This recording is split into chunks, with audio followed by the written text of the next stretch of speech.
Greece's defense minister Panos Kamenos, third from left, and Russia's President Vladimir Putin review an honor guard during an arrival ceremony at the Athens airport. Alexei Druzhin in TASS Athens, a brass band played, fighter jets streaked the clear blue sky, and a red carpet adorned the airport tarmac on the day in May 2016 when Vladimir Putin came to Athens for a visit. Mr. President, welcome to Greece, the Greek defense minister, Panos Kamenos, said in Russian as he smiled broadly and greeted a stone-faced Putin at the base of the stairs from the plane. Kamenos, a pro-Russian Greek nationalist who bragged often of his insider Moscow connections, would receive a second key visitor that day, but with considerably less fanfare. Not yet 30 years old, George Papadopoulos had been unknown in Greece, and everywhere else, only 2 months before. But suddenly, just as Putin arrived, he was in Athens, quietly holding meetings across town and confiding in hushed tones that he was there on a sensitive mission on behalf of his boss Donald Trump. George Papadopoulos booking photograph taken after his arrest at the Alexandria Detention Center in Virginia on July 28.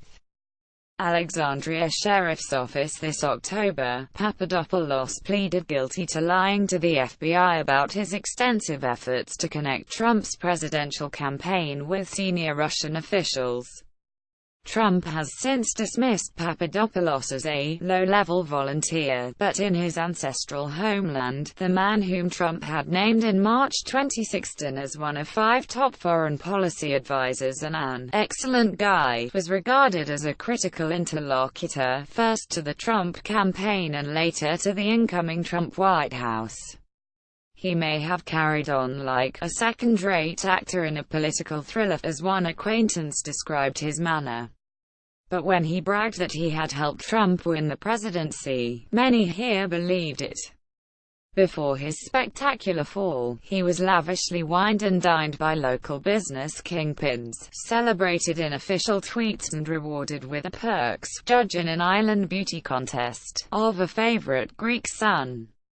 He also received access to officials at the highest levels of the Greek government, many of whom shared links to Russia and sympathies that would be unusual in other Western capitals. Kamenos, in particular, stood out both for his pro-Russian views and his determination to forge a bond with a young Trump advisor.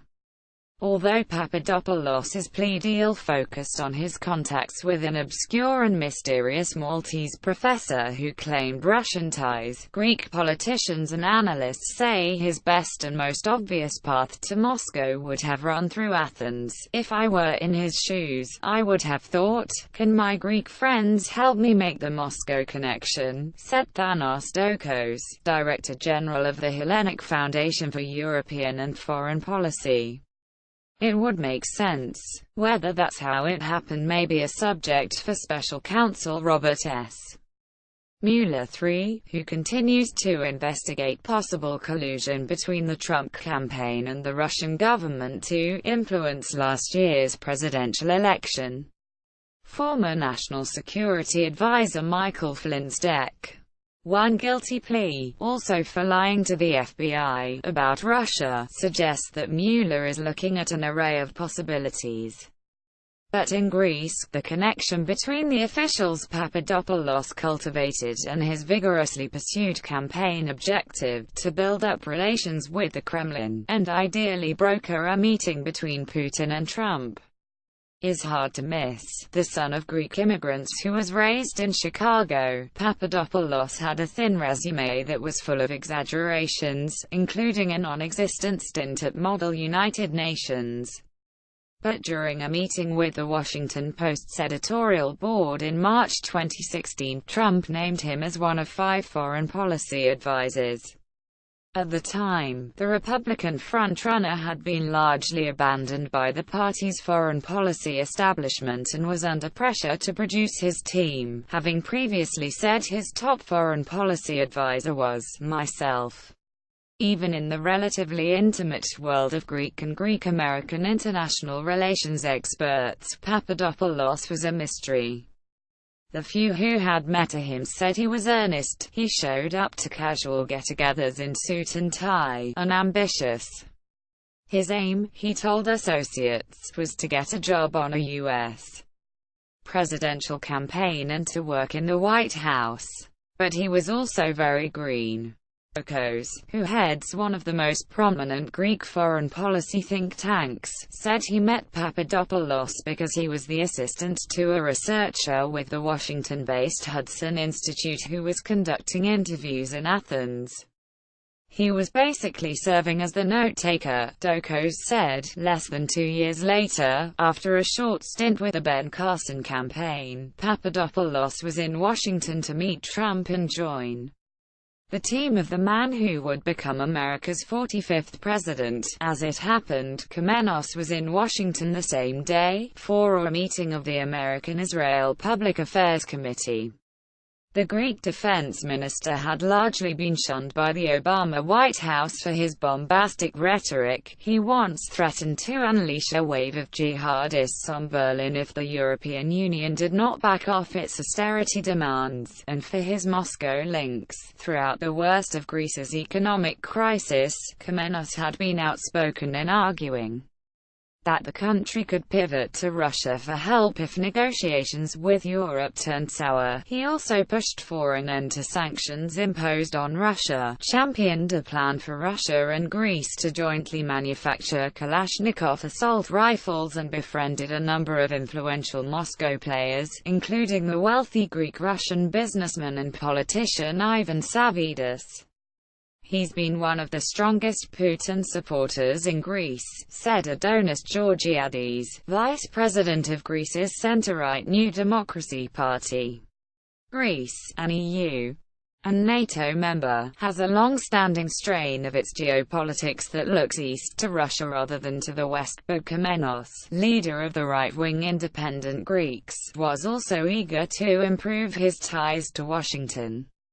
Perhaps sensing that would be unlikely under a President Hillary Clinton, he became one of the few senior government ministers in Europe to enthusiastically back Trump, and that support extended to Papadopoulos, whom Kamenos publicly embraced on social media and introduced around town during late spring 2016. Papadopoulos was totally unknown. But then Kamenos took him by the hand and promoted him everywhere. Georgiadis said. In short order, Papadopoulos had soon had meetings not only with the defense minister, but also with Greece's foreign minister, its president and a former prime minister, a remarkable level of access for such a young aide. All are considered relatively pro-Russian. At the time of the meetings, internal Trump campaign documents show that Papadopoulos was working aggressively to connect with senior Russian officials and was hoping to broker a meeting between Putin and Trump.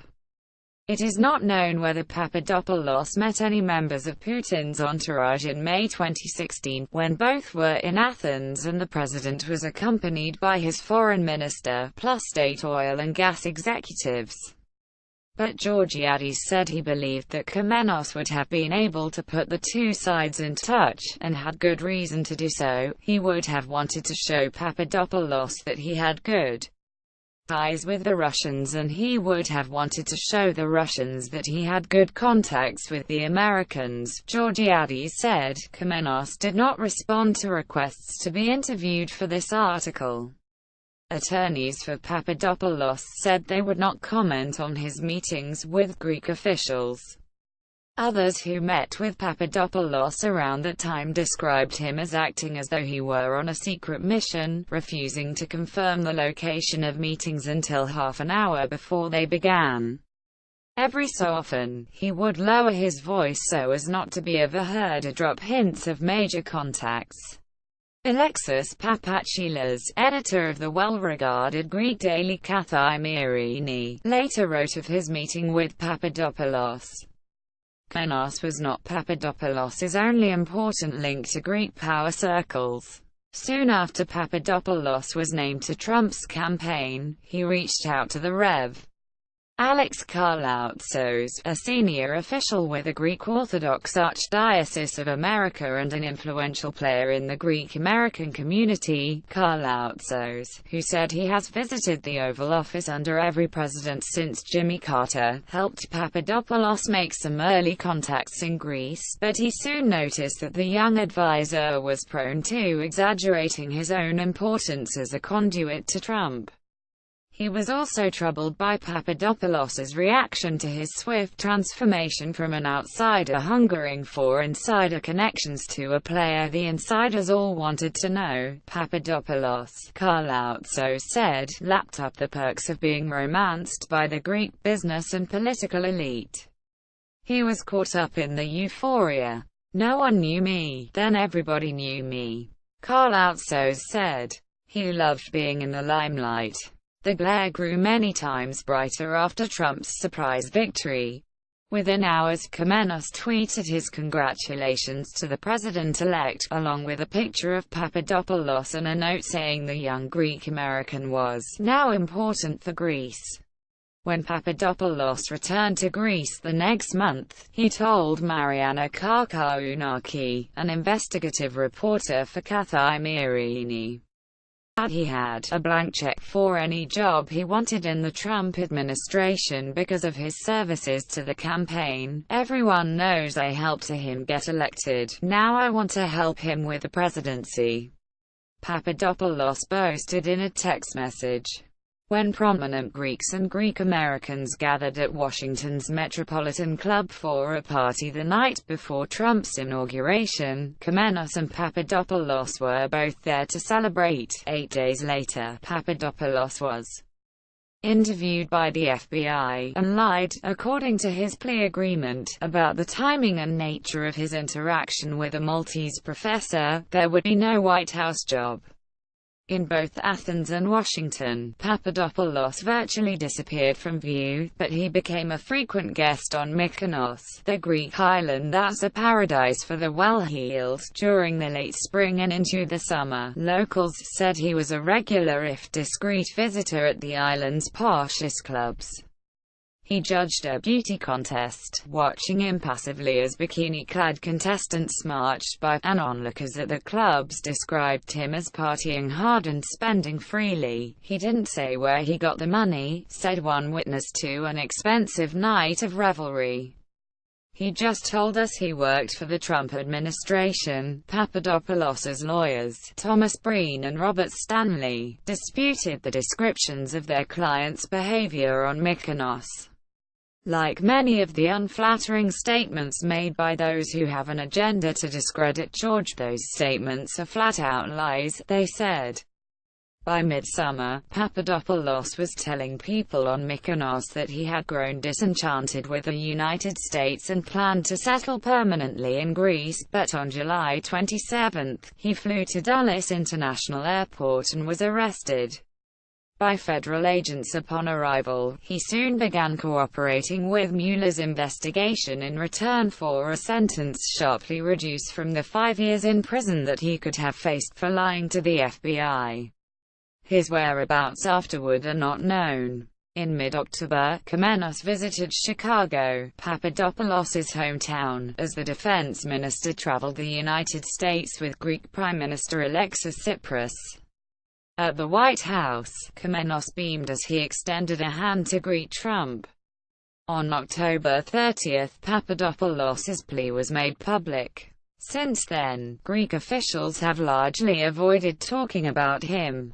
Karloutsos, the priest, said he called and emailed Papadopoulos to express concern but never heard back. He now lights a candle each Sunday for the 30-year-old. Papadopoulos's story, he said, is an old one. The Greeks create their gods, then they destroy them. Karloutsos said, "It's called hubris. It's called an Icarus complex." He flew too close to the sun. Elinda Labropoulou in Athens and Tom Hamburger in Washington contributed to this report.